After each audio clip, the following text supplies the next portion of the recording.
Hi, welcome back to Nessa's Nook, and you're going to see this video and you're going to think I never changed my clothes, but I'm making a whole bunch of videos in one day and I'm just going to space these out a little bit. So the other day when we came home from the hospital, we stopped over at Gordon Food Services because my daughter says, oh, you have a hamburger I can buy off you, and I'm like, I started doing a little bit of inventory. Now I did buy that 100 pounds and there's a video of that, but at the same time, I use a lot of hamburger here, and I did freeze quite a few packages, which you'll see the whole thing here. And so what I thought to myself, I said, well, the hamburger is $2.69 a pound, which is not cheap. It's definitely not the $1.99 that I paid for the 100 pounds.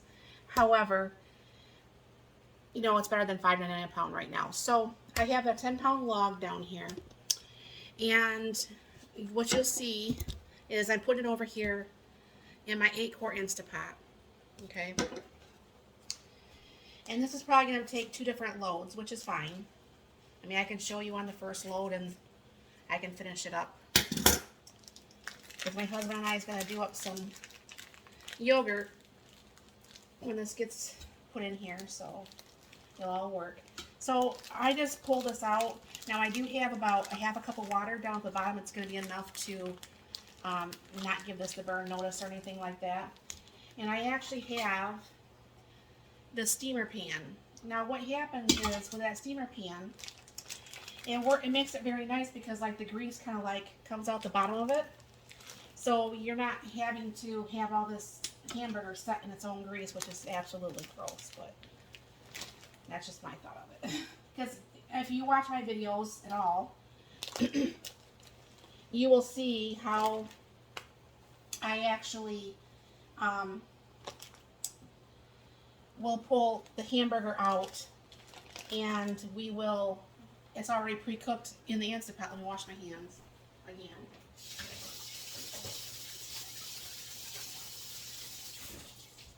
It's already pre-cooked in the Instapot, and then this way all I have to ever do is just pull it out and put it to whatever meal that I want to add it to, which it makes it very easy for me because, like I said, I'm an incredibly lazy cook. I'm going to have to wash my scissors.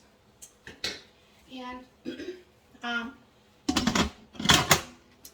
this works kind of like my 6-quart over there does. So what you just do is you hit custom, and I'm only going to go ahead and put this on for like 30 minutes. Now go ahead and hit start, and I'll bring you back once this is all done. Okay, so the hamburger got done, and I take my little chopper like that, and I go ahead and I chop up the meat to break it all up. Now because I have the other half to do and I'm not dirtying up a couple of pressure cookers tonight, I'm just going to go ahead and put that meat, while this batch is actually cooling down, I'm going to put this batch actually in just a bowl, and this way I can get this other batch started. Let me go ahead and pull this out here and bring this back a little bit so you can see what I'm doing here. So I'm going to go ahead and just put my glass bowl there. Now, can you see all the grease dripping from that? That meat would be sitting in all that grease. And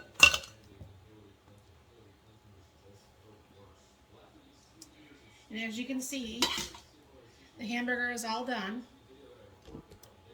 So, what I'm saying? I mean, it makes very nice, fast cooking. I mean, if it's not all the way down, I do actually cook this usually whenever I'm making a meal. So, yeah. So I'll just get rid of this grease real quick, and I'll start that other batch. And when this cools down, I'll be putting this in the bag, and I'll show you what we do. Alright, this hamburger is now cooled off. And what I usually do is I use this little spoon like this. And this way I always get about the same amount of hamburger in each thing. I do 2 scoops. And then what I just do is I just go to the next one, and the next one, until all the hamburger is done. And then this way, I can store these flat. I'll show you when I get done with this one here. What I do is I take out almost all the air. This meat's still a little bit warm, but I'll let it cool still before I put it in the freezer. And I get out all the air, and then I store it flat, like that. So, you know what I'm saying? It works very well. I'll show you on this one here, too. Take out almost all the air, make it flat, push all the rest of the air out, zip it up, and then your package is ready. So that's what I do to get that ready, and then that's when you see me just pulling these packages out of the freezer, that's what's happening. Or it's going into my meals, that's what's happening beforehand. And this way it makes it nice. I have all sorts of meals ready to go, or the meat for the meals ready to go. And this way it's just easier for me because I do not like standing over a stove browning meat. And with the Instant Pot, it just makes it so easy. And it just makes my life a lot simpler. So thank you very much for stopping by.